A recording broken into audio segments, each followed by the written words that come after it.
वेदांत, दिया और अर्णव बारीकी से चारों तरफ का मुआयना कर रहे थे।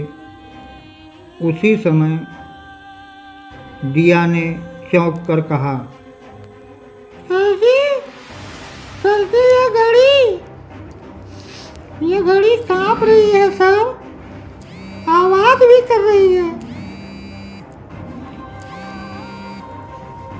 उसकी आवाज़ को सुनकर अर्णव आगे बढ़ा।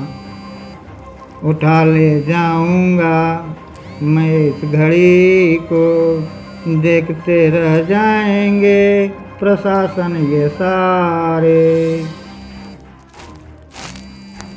ऐसा करो, अब यहाँ पे और हमें कुछ नहीं चाहिए।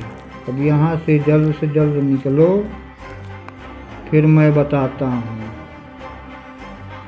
एक भारी आवाज़ में दोनों को आदेश दिया और घड़ी को अपनी जेब में डाला और तेज़ कदमों से बाहर आकर ऑटो में चुपचाप बैठ गया।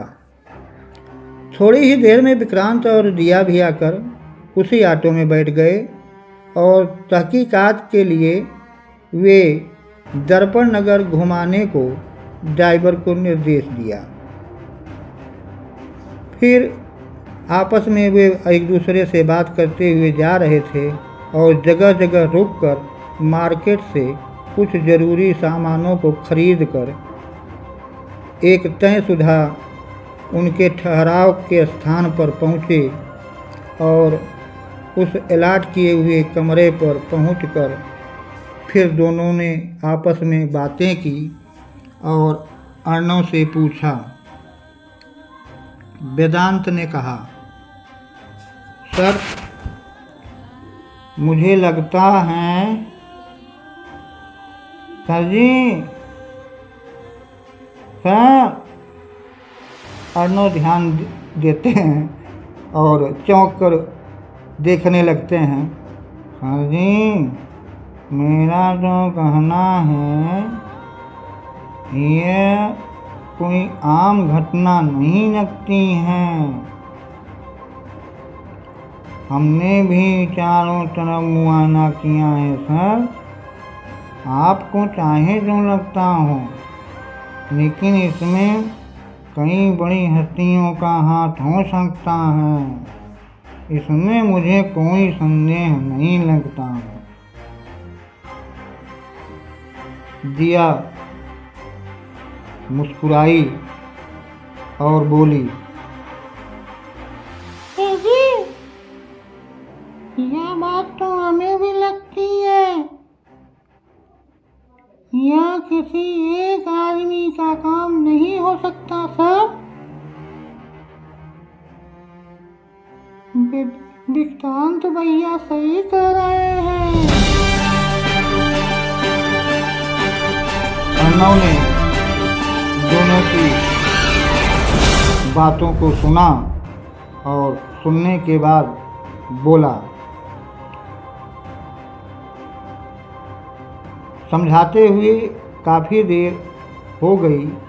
किसी तरह वह दोनों को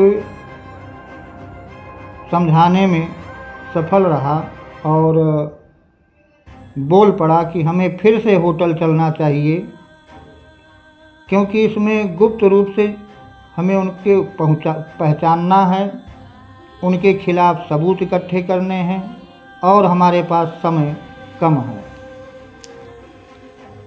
फिर घड़ी को निकाल कर जेब से उन्होंने दिया को दिया। जैसे ही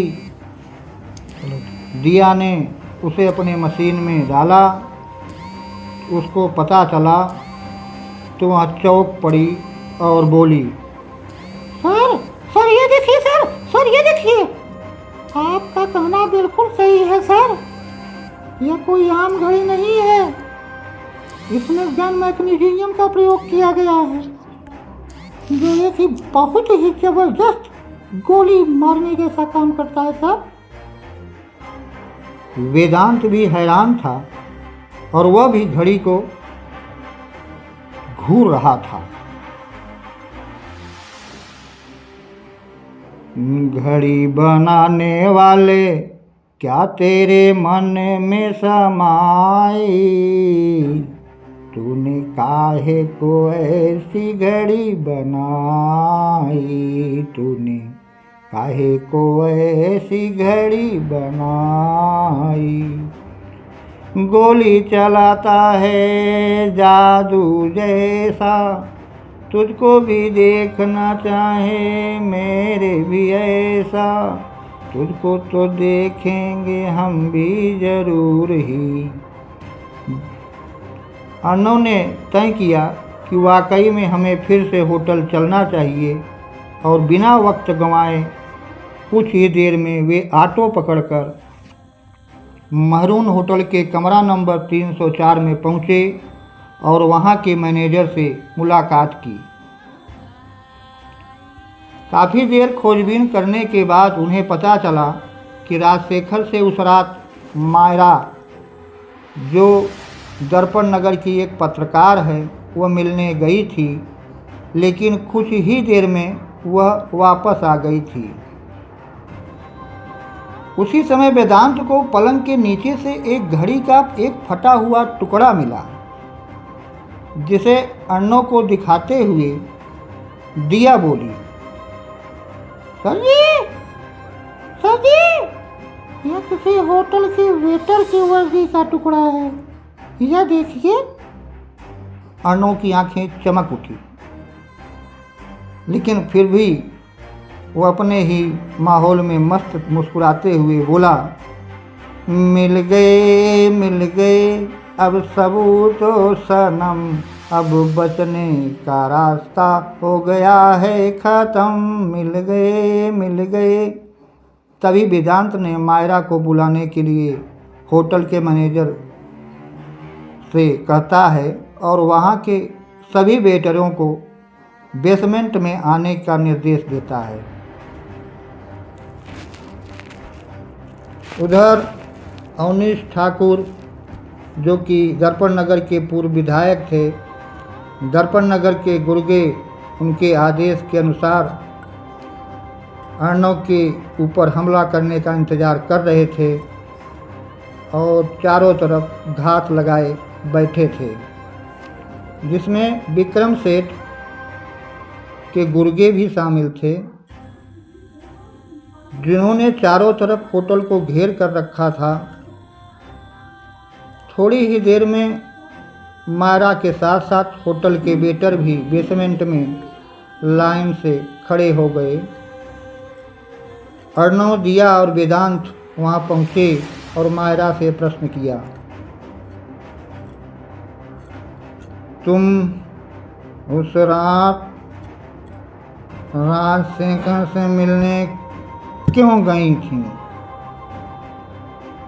और जहाँ तक मैंने सुना है, जल्दी ही वापस क्यों चली गई?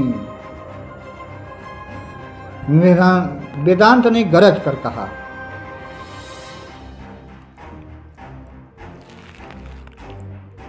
और सबसे बड़ी बात, तुमने राजशेखर से क्या बात की? मायरा घबराते हुए बोली, मैं तो उनका इंटरव्यू लेने गई थी, परंतु उन्होंने कहा कि मैं बहुत जल्दी ही यह गुप्त बात उजागर करूंगा, जिससे पूरे शहर में हड़कंप मच जाएगी। बड़े बड़े लोगों के नाम उसमें शामिल हैं, जो कि अगले हफ्ते इंटरव्यू देने के लिए कहा था सर। इससे ज़्यादा मैं कुछ नहीं जानती सर।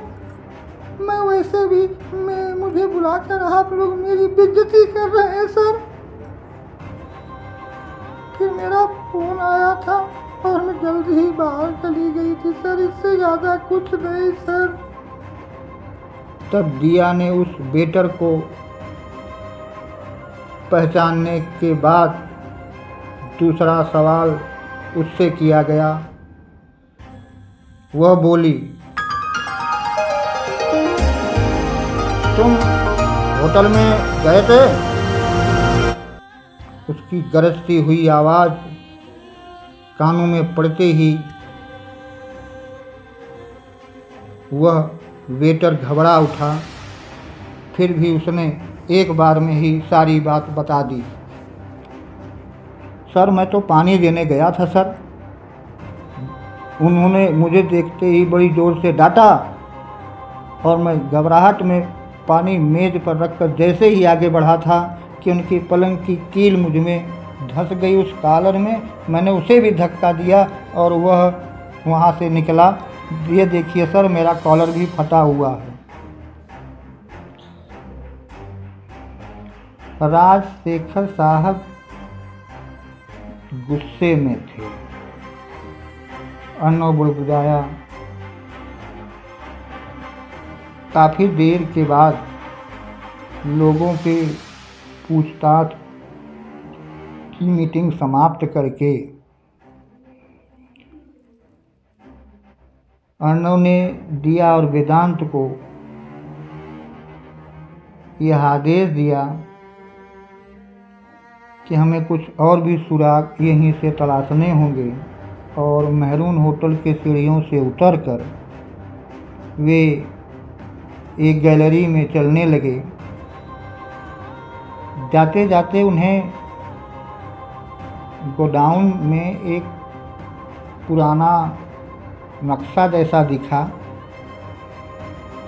जो कि अर्नव को चीख चीख कर बुला रहा था। अर्नव उसी तरफ बढ़ा और दोनों उसके पीछे पीछे चलते हुए वहाँ पहुँचे।